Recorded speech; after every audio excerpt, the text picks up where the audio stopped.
vedare tinokuchingamidzai zvekare kune chimwe chirongwa pano paZim Facebook Secrets and Confessions. Tadzoka zvekare nemamwe mamessages. Regedzai tibva tapinda mumamessages edu tadzoka takakubatirai. Message yedu yekutanga yakamira sekudai so: hanzi makadi zvenyu mukoma, ndinokumbirawo kuti munge muchindiposterawo nyaya yangu makavigawo chitupa changu. Ininiwo ndiri murume uye zvekare ndine makore 37 yese kuberekwa. Pandakarombawo ndakazoshandisawo amai vangu muurombwa hwangu. Pandakauya kuno kuSouth Africa, dai kwanga kuri kunzi muno ainge akandiudza kuti South Africa ikoko kwauri kuenda uchazotanga kuita zvekupinda mudzin'anga kuzosvika uchizoromba. Handaimbobvuma nekuti ndainge ndiri munhu ainamata. Mukukura kwangu I thought kuti maybe I was going to be a pastor, but ndakazoshayirwawo mari nevabereki vangu yekuti ndige ndichizoendawo kuBible school, but ndakazotanga kuita zveuevangelist ndobva ndachizotoitawo mudhikoni by the time pandakazoromba.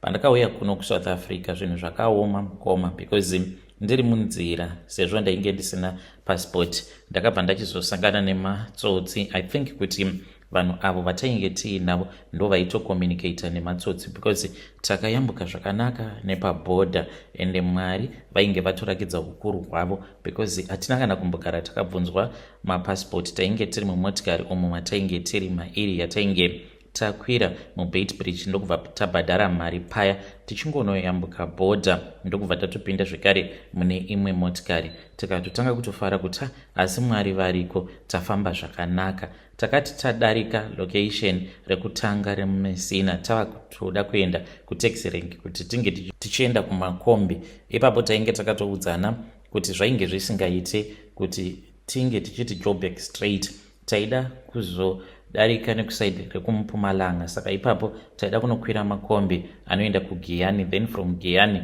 tobva tachizoenda kuDzanini, tobva tachizokwira makombi ekumpumalanga, then Joburg from there on. Vamwe vainge vaine experience vatainge tiinavo ndo matauriro acho avainge vachiita vachiti tofanira kuavoida N1. So tava kudarika palocation, pane umwe murume watainge tiinaye akabva areceive phone call, akabva ati ainge aine hama yake yainge iri kulocation, saka ainge aine motikari yataitokwanisa kutoshandisa because ainge achida kutodzokera kuJoburg. Akatoti neprivate car zvinenge zviri nyore than kushandisa makombi nekuti maprivate haawanzokumiswa pamaroadblock. So takabva taburuka paya ndokubva tachizotanga kufamba tichienda kulocation. Tichinosvika kulocation kuya tikatosvika pamba pacho tikatoona kutoti painge patori pamba painge pakanaka, paine motikari dzainge dziripo, but ndakambonyumwa kuti pamba apa pane motikari dzakapakwa dzinoratidza kuti imotikari dzana malaicha, hazvizotipi maproblems here because mari yakawanda tainge tisina. So takazoti takagara mukoma, pfuti dzikatongoburiswa paya ndokubva tatotorerwa mari uye zvekare nemafoni. Communication zvino ndainge ndisisina. Ndakabva ndachizongotanga kungotambudzikawo ndiri muMessina, ndikabva ndachizopiwawo lift neumwe murume uyo akandiudza kuti iye ainge achishanda kuPrazi, ainge akauya nemapotatoes muMessina, ndopaakabva achizoenda neni kuPrazi kwaainge achishanda. Ndakatanga kushanda paPrazi paya but still upenyu hwainge hwakangooma. Then ndo pandakabva ndachizotangawo kuenda kuchurch because pane imwe Pentecostal church yainge iri padhuze. Ndikatanga kuenda kuchurch. Ndichienda kuchurch kudaro ndo pandakazotsvakirwawo basa neumwe muZimbabwe, ndikazotanga kugara mulocation. Ndava kugara mulocation ndo pandakazosangana my former high school mate ainge ava nemari, aisagara mulocation but ainge aine umwe mukadzi waainge achifambidzana naye, ainge achigara padhuze neapo pandainge ndichigara. Nerimwe zuva painge pari pakati pewiki ndakatongobuda hangu ndichiti ndava kumboenda kunotsvaka chekuti ndige ndichitenga. Apa ndainge ndakatoomerwa ndisina kana mari, ndaingorarama nechingwa, zvinhu zvakaoma. Ndakati ndichifamba ndichitoenda kuchitakshop ndo pandakangoona motikari yainge yakanaka yamira, hana yangu yakatorova. Paakazodzikisa window ndo pandakabva ndachizoona kuti kuingawani zvaainge ari best friend yangu. Takabva tachizotanga kutaura paya, akanditi pinda mumotikari, ko unogara mulocation munomu? Ndikati long time. Tikatanga kukurukura paya, takaenda akanoonana nemukadzi wake, akabva ati ainge achida kuona pandainge ndichigara ndikamurakidza akati too bad.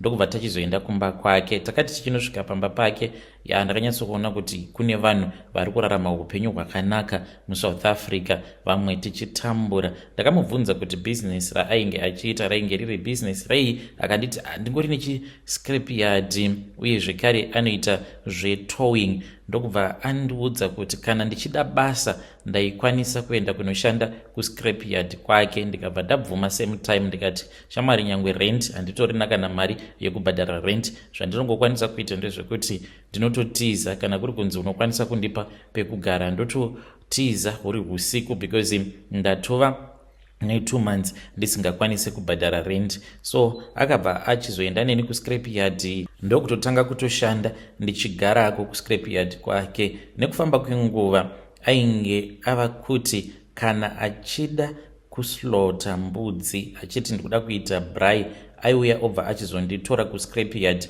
then ndobva ndachizoslota mbudzi iya. But paaizoita braai, inini anenge atondidzosera kubasa achiti pane vanhu vari kuuya kuti ndinge ndichizoita braai navo, they are very important. Nerimwe zuva akabva anditi pane mamwe mafriends ake painge paine umwe uyo ainge akamuudza kuti ndinofanira kuti ndige ndichizovapo pavanozoita braai zvekare.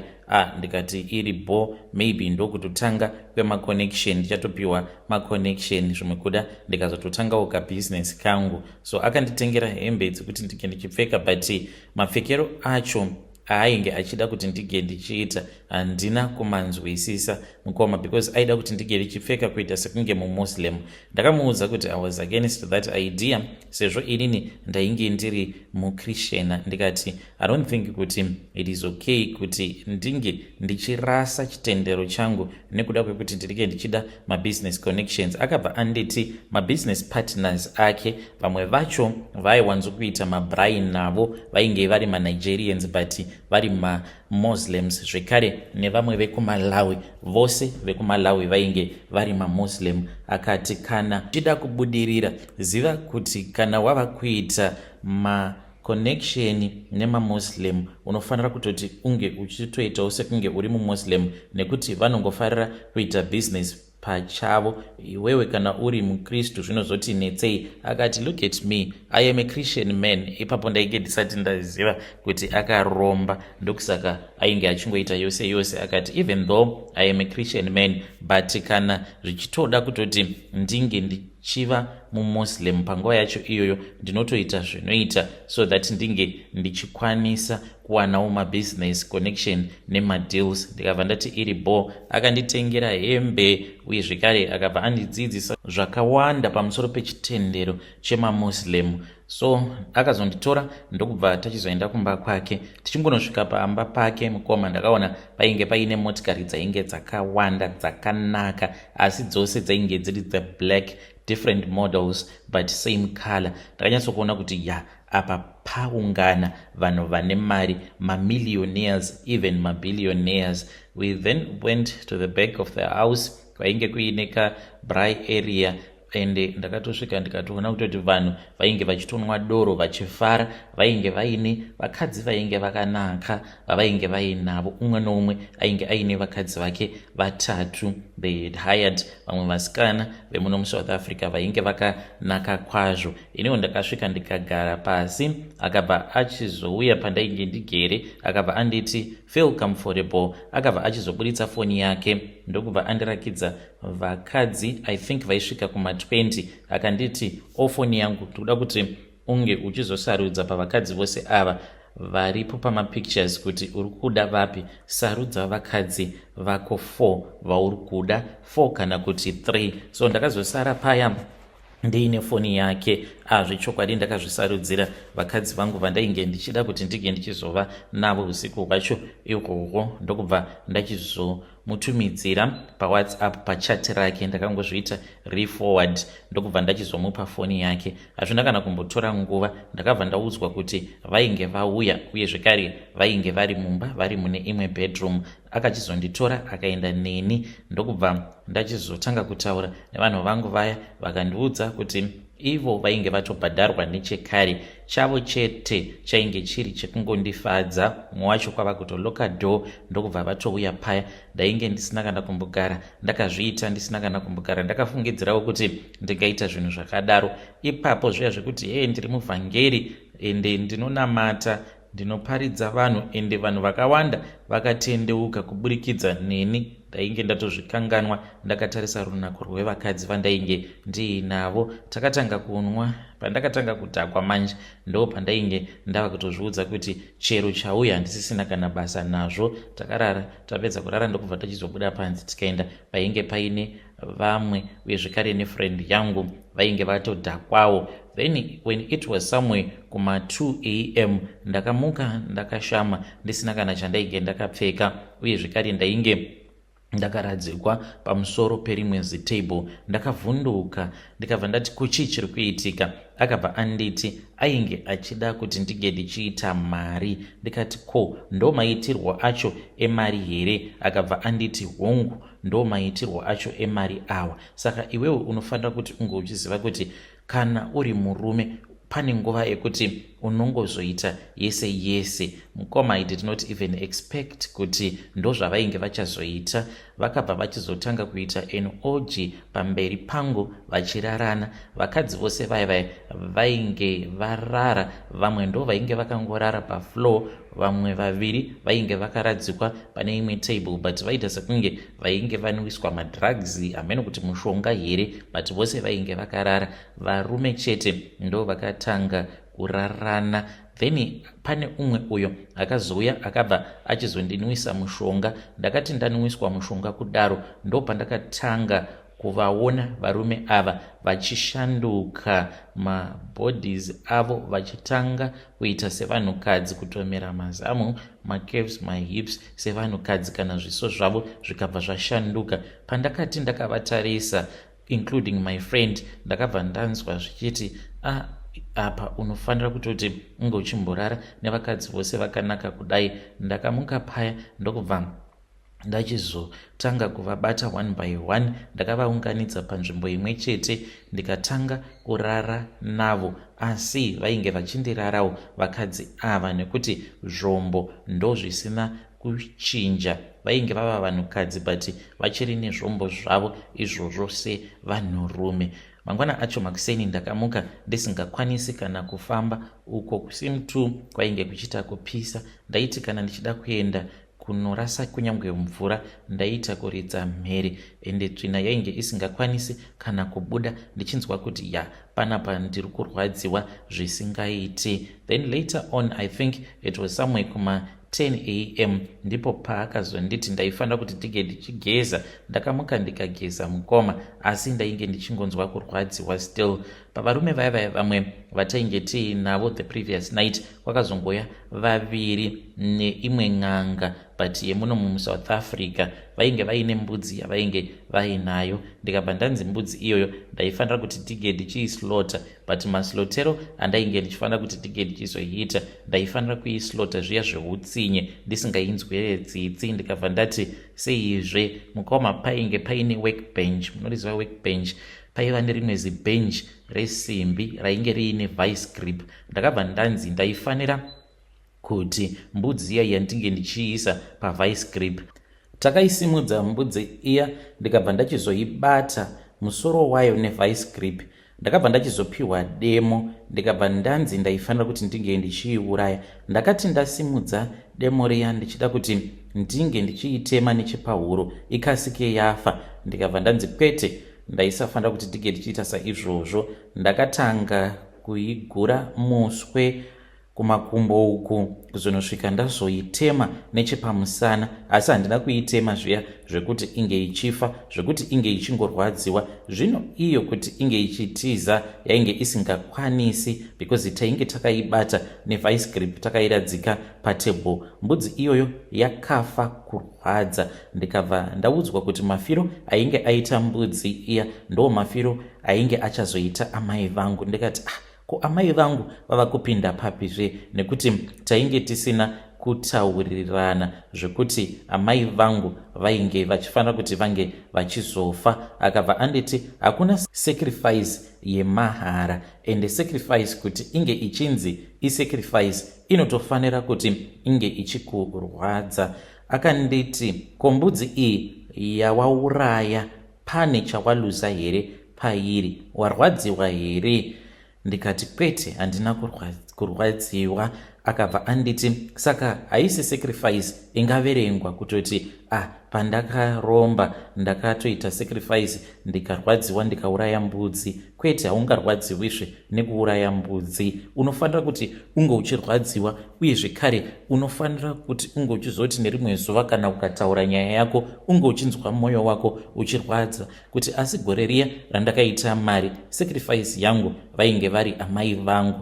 Ndakarwadziwa asi ndakashaya kuziva kuti ndingaita sei. Mukoma ndakabva ndachizongoti it was okay. Ndakanzi ndaifanira kuti ndinge ndichizotenga dress randaifanira kuti ndinge ndichizopa amai vangu, uye zvekare amai pavaizofa ndaifanira kuti ndinge ndichizomanikidzira vehukama kuti amai vange vachizovigwa vakapfeka dress iroro. Ndakatenga dress iri, rainge riri white, rainge rakaita kunge gown, asi rainge rakanaka. Ndakaritenga kudhura dress iroro. Amai vakati vapfeka dress riya ndokubva vachizotanga kurwara, but izvi zvakazoitika mushure mekunge ndadzoka kuno kuSouth Africa. Zuva raifanira kuti amai vange vachifa ndaitozviziva. Ndakaswera muswere wese wezuva ndichingonwa doro chete, because amai ndaiziva kuti mafiro avainge vachazoita ainge ari mafiro anorwadza. Amai vangu vakangobuda vachiti vainge vachida kuenda kutown, saka mukombi umo mavainge vari, kombi iyoyo yakabva yachizonoita head on netrack. Amai vangu vainge vakagara kumberi, amai vakafira paspot on impact. Zvose izvozvo ndainge ndatozviudzwa, ndakaudzwa achiri makuseni kuti nhasi ndozuva richafa amai vako. Ndinorangarira kuti amai pavakashayika ndainge ndigere pabalkoni pamba pefriend yangu ndichinwa doro. Ndakati ndakagara pabalkoni ndikati ndodiko, ndokomita suicide here sezvo amai vafa? Ndekuti amai vakati vachingofa ndikabva ndatovaona vainge vakamira papavement vakanditarisa.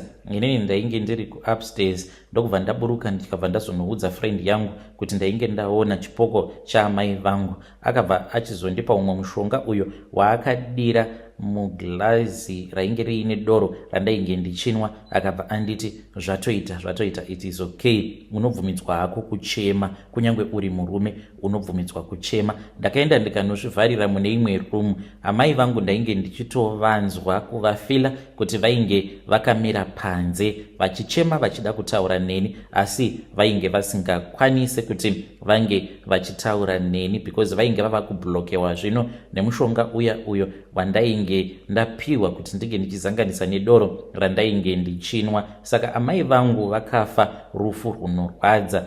Munoona kutema kwandakaita mbudzi iya ndo zvakaitika pana amai vangu.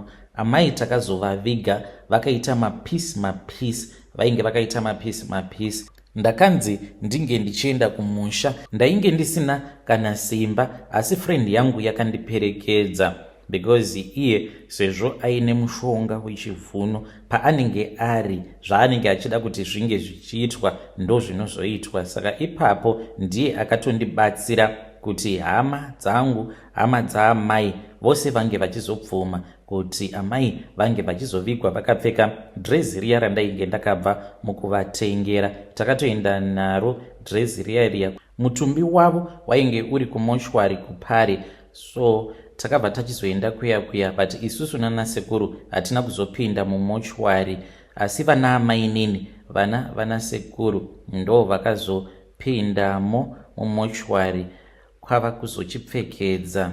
Even amai vainge vari mapisi vakapfekedzewa dress riya nevanhu vemumochwari. Isu takazongoona zvedu amai vabatanidzwa, but vainge vari mapisi. Kunyange musoro waitoona kuti musoro wainge uri pavo woga. Amai vangu vakafa rufu runorwadza. Hatina kuzotodzokorora kuita body viewing nekuda kwezvatainge taona patainge tichiri kumochwari. Amai takazoenda navo tikanovaviga. Nefriend yangu takazodzoka kuno kuSouth Africa. Tadzoka kuno takaita zvekare gungano redu tikaita braai, asi ipapo tose tainge takasuwa, because we were honoring the life that I had given, the sacrifice that I had sacrificed of my mother. Pabrai yatakaita painge pasina kana vanhukadzi. Doro yedu tainwa, but tainwa with respect. Takangoungana kwe about 30 minutes, umwe noumwe akaenda kumba kwake. Friend yangu akabva ati iye ainge achida kumbondipawo mukana, ndokubva andiudza kuti he was going on a vacation, asi akati ainge achazondisiyira mukadzi wekuti ndige ndichizovarairwa naye. Vakabva vachizonditsvakira umwe muSouth African musikana ainge ari wechidiki, I think kuma 19 years. Ndiye uyo wandakazosara ndiinaye ndakagara pamba pefriend yangu. So friend yangu paakazoona kuti I was now doing okay, ndo paakazodzoka achibva kuvacation akanditi we were supposed to return back to Zim. Takadzokera kuZimbabwe tikaenda tikanotora ivhu repaguva apo painge pakaradzikwa amai vangu. Ivhu riya rakabva rachizoiswa mubhodhoro, ndokubva tachizodzoka kunoku kuSouth Africa tikabva tachizoenda kuCape Town uko kwatakanorasira bhodhoro racho iroro mugungwa, zvichiitirwa kuti amai vangu vasazofa vakandinetsa kana kumuka chipoko zvekare. Kunyangwe hama dzaamai zvikanzi dzinenge dzaenda kun'anga, mweya waamai vangu haukwanisi kuzouya uchitaura nekuti vakarasika mugungwa. Pari zvino ndine umwe mukadzi uyo wandiri kufambidzana naye, nemukadzi uyu takangosangana nawo mukoma. So mushure mekunge tasangana ndo pandakabva ndachizomupfimba. Zvino mukadzi uyu kumuda ndinomuda, chinondirwadza paari ndakazotofind out mushure mekunge ndatanga kugara naye, because iye akambopinda mumarriage, akapinda zvekare mumarriage zvikaramba. Saka ainge asina kundibudira pachena kuti mamarriages ake ose akaparara nekuda kwekushayawo mwana. So now that tava kugara tose, dambudziko riripo nderekuti shungu dzake iye anotarisirawo kuti tichazoitawo mwana, but ini wacho handikwanise uye handingambomutendedzi kuti ange achiita mwana, nekuti kana akaita mwana zvinoreva kuti zvinhu zvangu zvinobva zvachizokanganisika. Ndingamuudzawo sei mudzimai uyu wandigere naye? Chandakada paari ndechekuti munhu ari soft. Apa inini ndiri munhu ane moyo wakaomarara nekuda kwemarituals avo andinoita. Because of her, I still feel like a human being. Kunyangwe kana ndiine munhu wandinenge ndichida kuitira utsinye, ndinoti kana ndakamutarisa nesoftness yake nehumility yaainayo, I feel like I am a human being again. And hazvizivi kuti kunzouku ndine vamwe vakadzi avo vandinoshandisa. It is just that as for her, she is a special place in my heart. Ndokurombawo uko kwandakaita mukoma. Vedare ndo message iyo yandakatumidzirwa ichibva kuna mukoma vedu. Zvakangoma hazvo vedu we. Hanzi mudzimai wangu iye atobva zera and ane tarisiro yekuti tinofanira kuti tinge tichiita mwana nekukasika, but hazviiti. Handingambomutendedzi kuti ange achiita mwana nekuti zvinobva zvazokanganisa zvakawanda. Strange things indeed they do happen in this world. Zvakangoma hazvo vedu we.